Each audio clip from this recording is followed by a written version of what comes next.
سیدنا عمر فاروق کے ذریعے سے دین کو جتنی قوت عطا فرمائی ہے وہ کسی کے ذریعے سے ہوئی ہے. اس طریقے سے مولانا الیاس رحمۃ اللہ علیہ نے اللہ سے مانگا ہے مولانا منظور نعمانی کو. قصہ یوں ہوا کہ ایک نو مسلم حاجی عبدالرحمان صاحب تھے. حاجی عبدالرحمان صاحب حضرت کے بہت خصوصی لوگوں میں تھے مولانا الیاس صاحب رحمۃ اللہ علیہ. دوپہر میں جب سب لوگ کھانا کھا کر کے قیلولے میں لیٹ گئے، حاجی صاحب بھی اپنے کمرے میں چلے گئے تو کچھ دیر کے بعد دروازے پہ دستک ہوئی، کھٹکھٹ ہوئی. کون؟ الیاس بول رہا ہوں، حاجی صاحب دروازہ کھول دیجیے. سمجھ گئے کہ اگر دروازہ کھول دوں گا تو ابھی آ کر بیٹھیں گے، ملت کا غم میں نہ سوئیں گے نہ سونے دیں گے، پوری دوپہر کا ناش کر دیں گے. انہوں نے کہا نہیں، دروازہ نہیں کھولے گا، اس وقت آرام کا وقت ہے. رو کر کہہ رہے ہیں حاجی صاحب اللہ کے واسطے دروازہ کھول دو، بڑی اہم ضرورت کے لیے آیا ہوں. حاجی صاحب نے دروازہ کھولا، تشریف لے گئے. کہا مولانا منظور نعمانی صاحب کو آپ جانتے ہیں نا؟ کہا جانتا تو ہوں، بہت بڑے عالم ہیں، ایسے ہیں ویسے ہیں. کہا وہ ایک غلط جگہ چلے گئے ہیں، چلو اللہ سے مانگتے ہیں، کیا پتہ اللہ ہمیں واپس کر دے. ان دونوں نیک دل، ان دونوں بزرگوں نے، اللہ والوں نے نہ جانے کس دل سے اللہ سے مانگا ہے کہ اس دوپہر میں انہوں نے دعا کی ہے اور شام ہوتے ہوتے مولانا منظور نعمانی کا دل گھبرانے لگا، پریشان ہو گئے، اچاٹ ہو گئے اور ساتھ سامان ومان لپیٹ کر کے شام کی گاڑی سے آ کر کے سہارنپور صبح کو پہنچ گئے. سہارنپور کچا گھر مولانا زکریا صاحب رحمۃ اللہ علیہ کے وہاں گئے. وہاں کچھ رہ کر کے پھر رائے پور حضرت شاہ عبد القادر رائے پوری رحمۃ اللہ علیہ کے یہاں گئے. پھر ان دونوں حضرات نے مشورہ کیا اور کہا کہ آپ کچھ وقت حضرت مولانا الیاس صاحب کے پاس نظام الدین میں گزار لیں. چنانچہ ان کو نظام الدین بھیجا گیا اور وہاں رہے، کافی دنوں تک رہے. اتنا اور پھر جو حضرت مولانا الیاس صاحب کی دلی تڑپ پڑھن ملت اسلامیہ کے حق میں ان کی خیر خواہی کے جو مظاہر انہوں نے دیکھے ہیں، ان کا دل پسیجا ہے اور دعوت و تبلیغ کے لیے بے قرار ہو گئے اور دہلی سے کلکتہ تک پیدل جماعت لے کر کے نکلے. یہ مولانا منظور نعمانی. اور پھر حضرت مولانا الیاس رحمۃ اللہ مختلف مجلسوں میں آتے جاتے رہے اور مولانا الیاس رحمۃ اللہ علیہ کے ملفوظات انہوں نے لکھے ہیں، جو ملفوظات مولانا الیاس کے نام سے یہ چھپے ہوئے ہیں. بڑے قیمتی ملفوظات ہیں. ہمارے حضرت پیر مولانا طلحہ صاحب رحمۃ اللہ علیہ جو حضرت مولانا الیاس رحمۃ اللہ علیہ کے نواسے تھے، مرکز نظام الدین میں بھی انہوں نے آنکھ کھولی، وہیں ان کی تربیت ہوئی اور سب کچھ اچھی طریقے سے اس دعوت و تبلیغ کے نظام کو اچھی طرح وہ ہضم کیے ہوئے ہیں. انہوں نے کہا تھا کہ اللہ اکبر کہ بھائی دعوت و تبلیغ والوں کو ملفوظات مولانا الیاس کو مطالعے میں رکھنا ضروری ہے. ملفوظات مولانا الیاس کو اپنے مطالعے میں رکھنا ضروری ہے.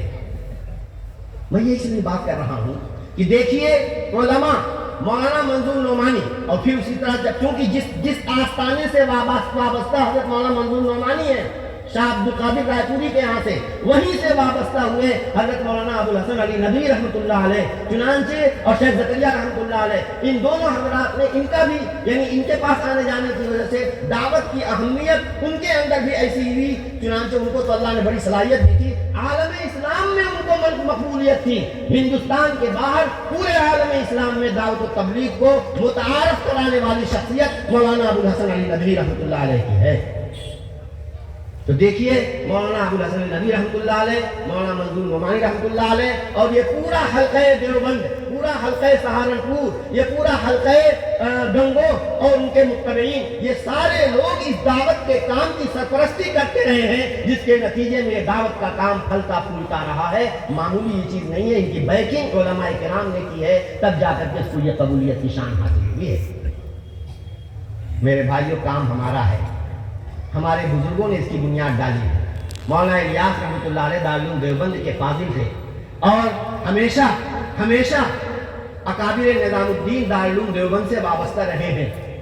لیکن بہرحال اب کیا کہا جائے اس کو کہ مکان ہم تعمیر کرتے ہیں، اگر مکان کی دیکھ بھال ہوتی رہے گی تو مکان ٹھیک رہے گا، ورنہ اس میں جالے لگیں گے کچھ دن میں، اور جالا چھڑا دیا، صفائی کر دی تو ٹھیک ہو گیا، نہیں تو کچھ دن کے بعد پلستر اکھڑنے لگے گا. اور اگر ہم نے ٹھیک کر دیا تو ٹھیک ہے، ورنہ پلستر کے ساتھ پھر اینٹیں نکلنے لگیں گی، چھت گرنے لگے گی، سریوں میں جنگ آ کر کے وہ پورا مکان منہدم ہو جائے گا۔ اس لیے اگر ابتداءً مکان کے اندر کوئی کمزوری آ رہی ہے، کہیں سے کچھ ٹوٹ ہو رہی ہے، تو اس کی ریپیئرنگ فوراً اولی فرصت میں ہو جانی ضروری ہے۔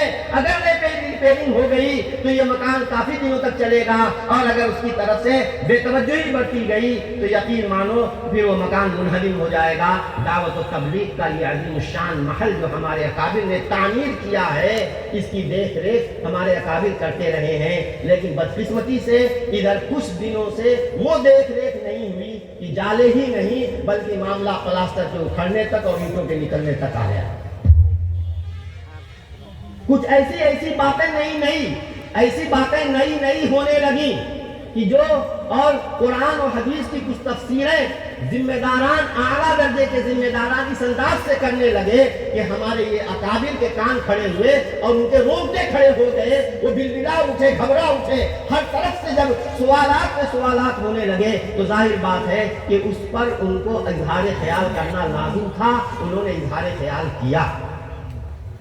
چنانچہ وہ تاریخی فتویٰ جو موقف دارالعلوم کے موقف کے نام سے جو نمبر پہلے ایک پر آیا ہے، جس کے بعد باقاعدہ بڑی ہلچل ہوئی اور باقی بڑی بے چینی ہوئی، اور صاحب ایسا بھی ہوا ہے کہ کوشش اندر بند لفافے سے، ایک یہ ہے کہ میں اس سے رجوع کر لیتا ہوں، بند لفافہ بھیجا گیا تو یہ کہہ کر واپس کر دیا کہ بھائی یہ باتیں آپ نے مجمع میں بیان کی ہیں، اسٹیج پہ بیان کی ہیں، تو جس جگہ آپ کر رہے ہیں انہی جگہ آپ یہ کہہ دیجئے کہ پہلے میں یہ کہتا تھا اب میں یہ کہہ رہا ہوں۔ اس میں کوئی شرمندگی کی بات نہیں ہے۔ اہل حق سے اگر غلطی ہو جائے تو اس سے رجوع کر لینا یہ حق کی شان ہے، حق کی شان سمجھتے ہیں۔ حضرت تھانوی رحمۃ اللہ علیہ فتاویٰ لکھتے تھے، ان سے بھی فتاویٰ میں غلطی ہوتی تھی، بعض لوگ متنبہ کرتے تھے، حضرت رجوع کرتے تھے۔ ایک پرچہ باقاعدہ نکلتا تھا انور کے نام سے، اس میں ایک کالم ہوتا تھا ترجیح الراجح کے نام سے، اس میں ہر مہینے یہ بات ہوتی تھی کہ میں نے ایک فتویٰ یوں لکھا ہے، اب میں نے نظر ثانی کیا تو پتہ چلا کہ اب یہ نہیں ہے، اب رائے یہ ہے۔ تو جس عوامی سطح پر کہ بہت سارے لوگوں کو اس بات کا علم ہوا تو اسی عوامی سطح پر اس سے رجوع بھی کیا کرتے تھے۔ کیا خوب ہوتا اگر اس بڑے ذمہ دار نے اس عوامی سطح پر رجوع کر لیا ہوتا، بات ختم ہو گئی ہوتی، کوئی مسئلہ ہی نہیں تھا۔ لیکن آپ نے بند لفافے میں ایک رجوع نامہ واپس بھیجا ہے جو واپس کر لیا گیا، اور پھر یہی نہیں، رجوع تو وہ ہوتا ہے کہ مجھ سے اگر کوئی غلطی ہو گئی، مجھ کو تنبیہ کسی نے کر دی، مولانا نے مجھے سمجھا دیا، انہوں نے مجھے سمجھا دیا، تو میں کہتا ہوں کہ بھائی واقعتاً مجھ سے یہ غلطی ہوئی، اب میں یہ بات نہیں کہوں گا، صحیح بات جو ہے وہ میں بیان کروں۔ یہ ہے رجوع، اس کو کہتے ہیں رجوع۔ لیکن حال یہ ہے کہ جو بات انہوں نے پہلے کہی اور جن باتوں کی بنیاد پر انہیں باقاعدہ آپریشن، اکابر دارالعلوم کو آپریشن کرنا پڑا۔ دیکھو خود اپنے جسم میں آپریشن کرنا پڑتا ہے، تھوڑا نکل آتا ہے تو درد ہوتا ہے، لیکن کرنا پڑتا ہے، کیا کیا جائے، یہی مصلحت اور خیرخواہی کا تقاضا ہے۔ تو جن باتوں کی بنیاد پر دارالعلوم نے اپنا موقف ظاہر کیا تھا، وہ باتیں وقتاً فوقتاً دہرائی جاتی رہی ہیں۔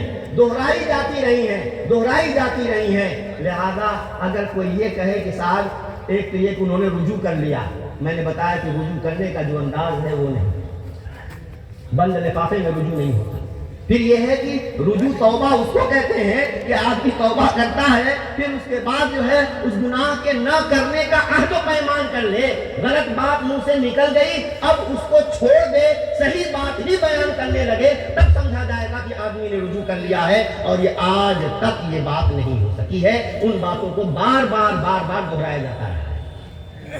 تیسری بات، آخر میں کچھ ذمہ داروں نے بیانات باقاعدہ ان کے بیانات کے جملے نقل کر کے پھر دارالعلوم دیوبند کو بھیجا آخر درجے میں۔ تو دارالعلوم دیوبند نے پھر جو پہلی جو باتیں کہی تھی ان کو اس فتوے میں پھر ریپیٹ کیا، جو باتیں کہی تھی ان باتوں کو اس میں بھی دہرایا گیا۔